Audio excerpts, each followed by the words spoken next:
이 문서들은 전 정부의 정책조정수석실 기획비서관이 2015년 3월 2일부터 2016년 11월 1일까지 작성한 254건의 비서실장 주재 수석비서관 회의 결과를 비롯하여 총 1361건에 달합니다. 문서 중에는 삼성 및 문화계 블랙리스트 관련 내용,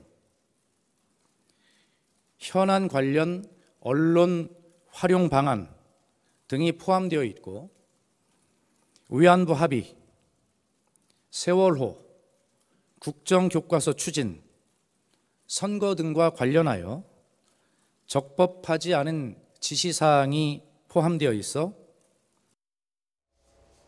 네. 청와대 발표 내용 함께 보셨는데요. 정무수석실, 그리고 민정수석실, 뒤지는 데마다 문건이 쏟아져 나오는데 어제는 1,300여 건이 나왔다고 했어요. 이 가운데 이제 구체적인 내용은 밝히지 않았지만은 적법하지 않은 지시가 있었다고 했는데 이거 어떤 내용입니까? 일단 말씀하신 대로 1,361건이 네. 발견이 추가로 됐지 않습니까? 2차로. 그런데 적법하지 않은 부분이 있다는 얘기는 결국 이제 탈법 또는 불법적인 부분이 있다는 얘기 아니겠습니까? 네. 따라서 자연스럽게 불법적인 부분이 있다면은 그 부분은 검찰 수사로 이어질 것 같습니다. 네. 그래서 지금 청와대에서도 이 자료를 특검으로 보냈고, 또 특검에서는 분류를 해서 검찰로 이첩할 거는 또 이첩하겠다, 이런 입장 아닙니까? 지금 이제 특검하고 검찰하고 약간 재판을 따로따로 하고 있지 않습니까? 특검은 최순실 그리고 이재용 관련해서 지금 재판하고 있고, 박근혜 전 대통령 관련해서 이제 서울 중앙지검에서 전담해서 하고 있기 때문에 그 부분이 이제 자연스럽게 교통 정리가 될 것 같고, 그런데 이제 이번에 발표가 된 것 가운데 254건은 또 비서실장 주재로 했던 수석 비서관 회의인데, 이 가운데 이제 전부 다 어떻게 보면은 적폐 관련이고, 또 전 정권에서 국민적 물의를 빚었던 그런 사건 아닙니까? 삼성 관련, 블랙리스트 관련,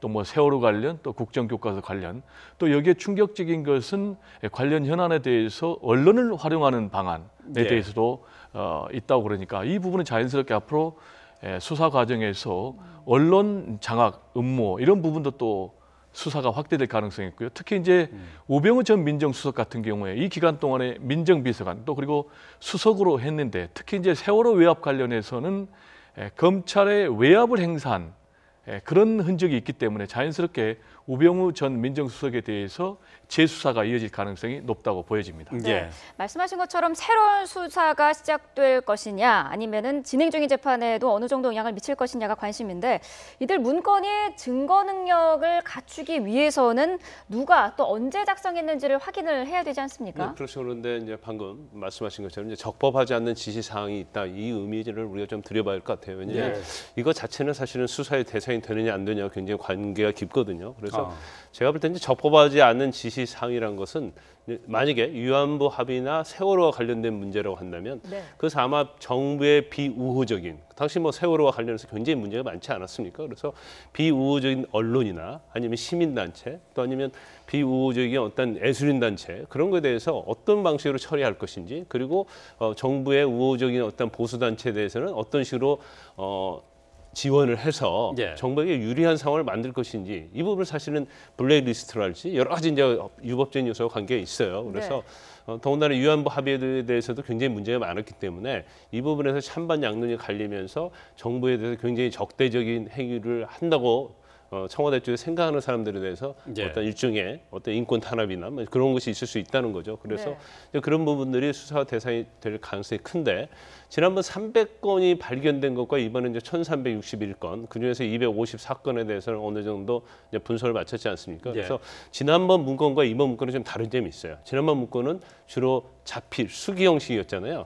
그래서 증거 능력을 쓰려고 할 때 그 내용이 어떤 진실성이 있느냐, 유저 변조가 되지 않았느냐, 그리고 그 작성한 사람이 나와서 이건 사실대로 작성한 것이라는 얘기를 해야만이 증거 능력이 있는데 네. 이번에 1361건 중에서 254건은 그 의미가 다르죠. 왜냐하면 정무수석실에 있는 기획비서관이 작성한 거잖아요. 예. 그럼 작성자 명백히 된 거고 이거 자체는 사실은 공공기록물이 되는 거예요. 예. 그렇다고 한다면 그 내용이 지금 행해지고 있는 재판 또는 향후의 수사에 있어서는 굉장히 이전에 발견된 거에 비해서는 증거 능력이 인정될 가능성이 크고 더욱더 중요한 의미가 있는 거죠. 예. 네.